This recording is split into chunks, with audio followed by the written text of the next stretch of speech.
আজকে নিয়ে আসলাম তোমাদের সামনে একটা নতুন রেসিপি নিয়ে ডিমের ঝোল রান্না করছি। ডিমের ঝোল রান্না করার জন্য কি কি লাগছে চলো আমরা একটু দেখে নিই। ডিমের ঝোল রান্না করার জন্য আমি নিয়েছি আদা জিরের পেস্ট, এটা আমি শিলনোড়াতেই বেটে নিয়েছি টেস্ট বেশি হওয়ার জন্য। আর নিয়েছি টমেটো কুচি, নিয়েছি আলু সেদ্ধ করা আলু, আর এখানে নিয়েছি কাঁচা লঙ্কা চিড়ে নিয়েছি, এখানে শুকনো লঙ্কা, এটা পেঁয়াজ কুচি, আর নিয়েছি ডিম, আর এই যে নিয়েছি তেজপাতা, হলুদ, শুকনো লঙ্কা একটা, আর নিয়েছি লবণ স্বাদ মতো। আমি এই যে তেল দিয়ে দিলাম কড়াইতে, ভাজা ডিমগুলো এই যে আমি তুলে দিচ্ছি, একটু লাল লাল করেই ভাজলাম যাতে একটু টেস্টটা বেশি হয়। বন্ধুরা আরও একটু তেল দিয়ে নিলাম, আমি একটু জিরে দিয়ে দিলাম, আমি দিয়ে দিলাম তেজপাতা, এই যে পেঁয়াজ কুচিগুলো আমি দিয়ে দিলাম। বন্ধুরা আমি পেঁয়াজগুলো একটু লাল লাল করে ভেজে নেব। তার মধ্যে একটু গল্প না করলে হয় বলো?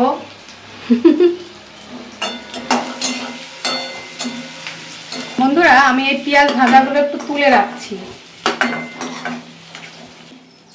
আরো একটু তেল দিয়ে দিলাম। এবার আমি আলুগুলো ভেজে নেব। বন্ধুরা এই যে আলুটা একটু নাড়াচাড়া করে দিচ্ছি, আমি বড় বড় করেই কেটেছি মাংসের আলুর মতো। বন্ধুরা এই যে আমি একটু শিলনোড়াটা ধুয়ে একটু এর মধ্যে মশলাটা আমি একটু তুলে নিচ্ছি। বন্ধুরা একে একে আমি এই যে টমেটোগুলো দিয়ে দিচ্ছি, আর দিয়ে দেবো আদা জিরের বাটাটা পেস্টটা, সঙ্গে আমি কিন্তু নুনও দিয়ে দেবো, নুন হলুদ সবই আমি এখন দিয়ে দেবো একে একে। সব কিছু দিয়ে আমি একটু মিশিয়ে নাড়িয়ে নিচ্ছি, এই যে নাড়াচাড়া করে নিচ্ছি।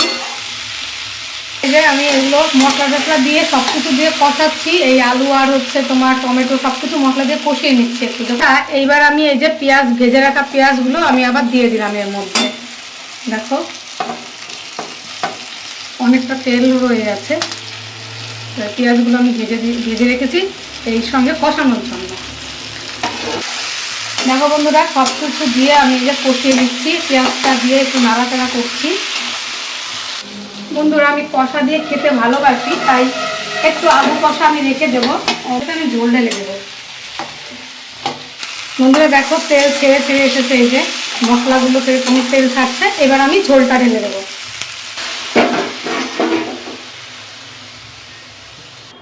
বন্ধুরা থালায় এবার যে মশলাগুলো ছিল সেইগুলো একটু জল দিয়ে আমি একটু এই যে দিয়ে দিলাম এর মধ্যে।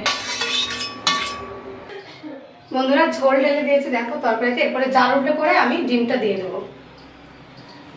বন্ধুরা এইরকম অবস্থায় মানে এরকম হওয়ার পরে আমি ডিমগুলো দিয়ে দেবো এর মধ্যে। দেখো ডিমগুলো দিয়ে দিচ্ছি, আর আমার তরকারি কালারটা কত সুন্দর এসেছে তাই না বন্ধুরা? আর দেখো এই যে আগে থেকে নিয়ে রাখা কাঁচা লঙ্কা চিড়ে রাখা, তাই চিড়া কাঁচা লঙ্কা আমি দিয়ে দিলাম। এবার আরেকটু জাল করব, তারপরে নামাবো। বন্ধুরা রান্না কিন্তু একটা আর্ট, তো আমি খুব বেশি ভালো রান্না করতে পারি না, তো কর্তামশাই খেয়ে কিন্তু বলে যে খুব খারাপ হয় না, তুমি খুব ভালো রান্না করো। তা আজকে এই যে ডিমের ঝোল করছি, আর অন্যান্য আইটেমও রয়েছে, মাংস রয়েছে, ডিমের ঝোল, আর রয়েছে হচ্ছে মাছ ভাপা আজকের মেনু। টেস্ট করে দেখলাম ঠিক আছে কিনা, টেস্ট তো ভালো হয়েছে।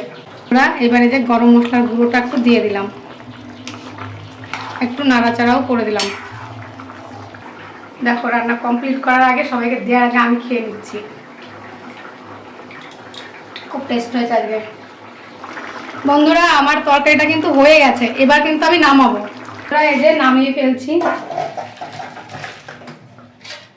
দেখো তো বন্ধুরা দেখো আমার এই তরকারি কালারটা কত সুন্দর হয়েছে, আর তোমরাও কিন্তু বাড়িতে এইভাবে ট্রাই করবে, দেখবে খুব ভালো লাগবে এইভাবে রান্না।